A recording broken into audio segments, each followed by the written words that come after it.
2020 నూతన విద్యా విధానం వచ్చే వరకు దక్షిణాది రాష్ట్రాలలో తమిళనాడు మినహాయించి మూడవ భాషగా హిందీ తప్పనిసరిగా చేసింది కాంగ్రెస్.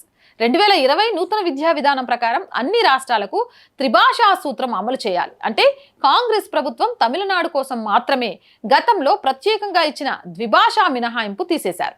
అన్ని రాష్ట్రాల విద్యార్థులు ఏదో ఒక మూడో భాష నేర్చుకోవాలి. కానీ గతంలో లాగా దక్షిణాది రాష్ట్రాలు హిందీ మూడవ భాషగా ఖచ్చితంగా అమలు పరచాలి అని రూల్ తీసేశారు.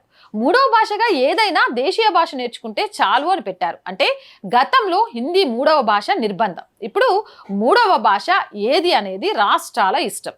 దక్షిణాది రాష్ట్రాలపై హిందీ బలవంతంగా రుద్దింది కాంగ్రెస్.